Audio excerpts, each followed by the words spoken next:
So hello guys, this is Ashish Sharma और आज हम बात करने जा रहे हैं देश भर में चल रहे किसान आंदोलनों के बारे में, जिसमें 500 से ज़्यादा किसान संगठन जुड़े हुए हैं और प्रोटेस्ट कर रहे हैं गवर्नमेंट के लाए 3 नए फार्म बिल्स का। So me as a responsible citizen of this country, I am here to show my opinion here on that. So इससे पहले कि हम टॉपिक के बारे में और जानें, let's break out it in 4 parts. तो सबसे पहले हम जानेंगे कि इस 3 फार्म बिल्स की हिस्ट्री क्या है। उसके बाद हम गवर्नमेंट को ओपिनियन जानेंगे और फिर हम ये देखेंगे कि फार्मर्स को इससे क्या आशंकाएं हैं, उनकी क्या दिक्कतें हैं और उनकी क्या मांगे हैं। और एट द एंड हम ये देखेंगे कि हम इस चीज़ का सॉल्यूशन कैसे निकाल सकते हैं। As of my opinion on that I will give it to you. So let's start it. So in farm bills की हिस्ट्री स्टार्ट होती है आफ्टर द इंडिपेंडेंस। जब भारत आज़ाद हुआ उसके बाद ये देखा गया कि किसान जो थे वो बहुत ज़्यादा ही परेशान है और भारत एक फूड ग्रेन की स्कैरसिटी से गुजर रहा था, जिसमें हमारे देश में लोगों के खाने के लिए पर्याप्त अनाज नहीं मिल पा रहा था। और इस प्रॉब्लम से लड़ने के लिए सरकार एक प्लान लेके सामने आई, और जिसे हम सभी जानते हैं हरित क्रांति और ग्रीन रेवोल्यूशन के नाम से, जिसके साथ ही साथ सरकार एक नई कानून लेके आई, एपीएमसी एक्ट। जिसके कारण क्या हुआ कि APMC means agriculture produce market committee, जिसे हम सभी मंडी के नाम से भी जानते हैं। इसमें सरकार ने ये तय किया कि किसानों को अपनी फसलों को बेचने के लिए एक निश्चित स्थान दिया जा सके, जहां वो अपनी फसलें लाएं और एक निश्चित मूल्य पर अपनी फसलों को बेच सके। और उन सरकार ने इन फसलों को बेचने के लिए इन सारी रेगुलरिटीज लेके आई, जिनमें कुछ कानून लाए थे, जैसे कि हर किसान अपनी फसल को बेच सकेगा, परंतु उन फसलों को सिर्फ वही व्यक्ति खरीद पाएगा जो इसके पास लाइसेंस हो और जिन्हें हम आमतौर पर बिचौलियों के नाम से भी जानते हैं। तो इससे क्या हुआ, जब सरकार ने लाइसेंस देना शुरू किया तो उसका इन लेन देन में फसलों की एक कंट्रोल आ गया, ताकि वो किसानों को उनकी उपज का उचित मूल्य दिलवा सके। और साथ ही साथ किसानों के साथ जो हुए भेदभाव होता था, जो बिचौलिए उन्हें लूटने की कोशिश करते थे, उनसे उन्हें बचाया जा सके। और इसका रूप ही आज हमने देखने को मिलता है कि आज किसानों की स्थिति जो बद से बदतर थी वो आज थोड़ी सुधरी भी है। तो इन्हीं एपीएमसी एक्ट के कारण और मंडियों के कारण हुई है। और उसके साथ साथ ही किसानों को सरकार ने आश्वासन भी दिया कि यदि कोई ट्रेडर उनकी फसल उचित मूल्य पर नहीं खरीदता है तो सरकार उसे एक एमएसपी यानी कि मिनिमम सपोर्ट प्राइस और न्यूनतम समर्थन मूल्य जिसे कहते हैं हम, उस पर खरीदेगी, जिससे किसानों को अपनी फसल का एक कम से कम इतना भुगतान मिल सके, जिससे कि उन्हें अपनी एक अच्छी लाइफस्टाइल जीने में मदद हो सके, ताकि उन्हें जो डिफिकल्टीज आती थी अपनी फसल बेचने के बावजूद भी उन्हें उसका उचित मूल्य नहीं मिल पाता था, उससे उन्हें बचाया जा सके।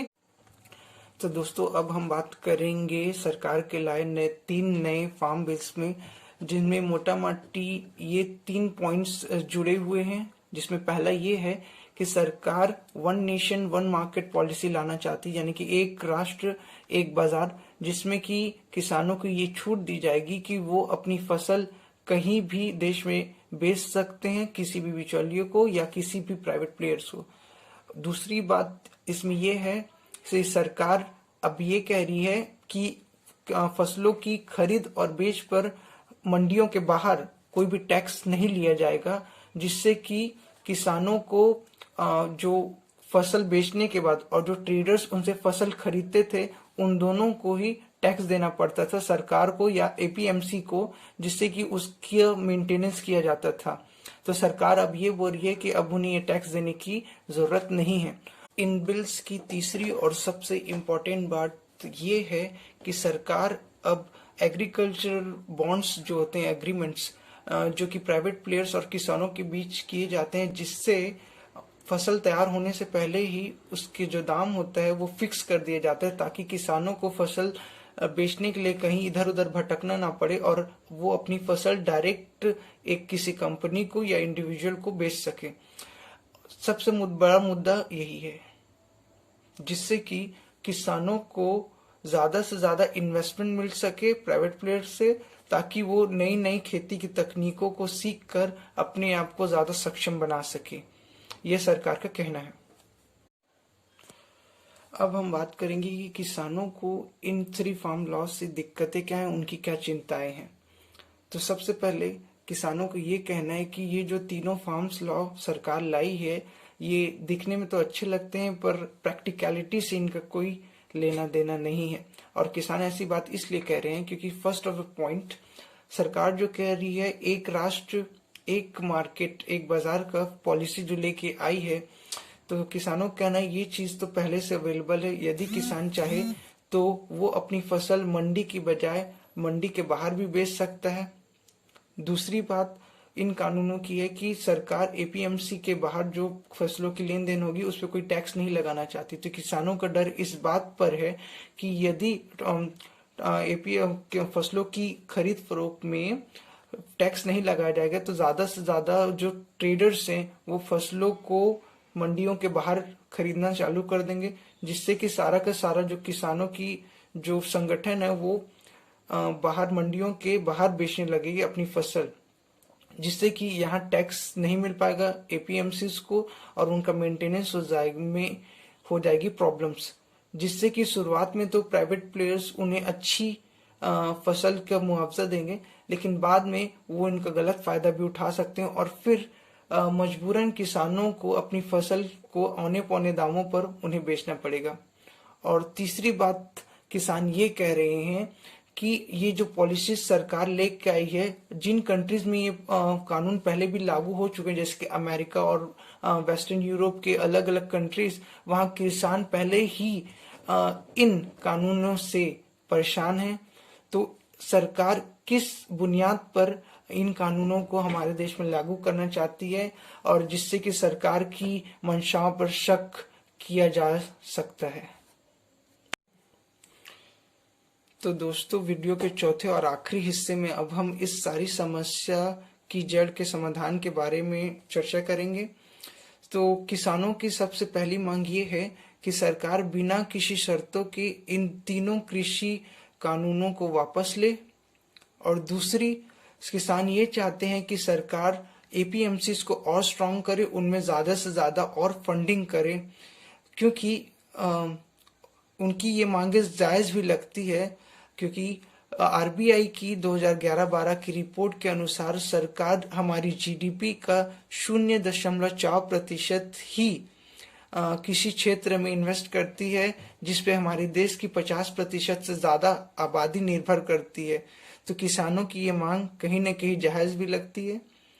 और तीसरी बात ये है कि किसानों की ये मांग है कि सरकार उन्हें लिखित में आश्वासन दे कि वो 10 साल तक गेहूं और धान की जो फसलें हैं उन्हें एमएसपी की दरों पर खरीदेगी, और ये जो एमएसपी की दरें हैं वो फसल को तैयार करने की लागत से उसकी 50% ज्यादा, मतलब यदि किसी किसान को 1 क्विंटल धान की पैदावार में 1,000 रुपए खर्च करने पड़ते हैं, तो एमएसपी की दरें कम से कम 1,500 रुपए होनी चाहिए, जिससे किसान को उसकी फसल और उसकी मेहनत का उचित मूल्य मिल सके।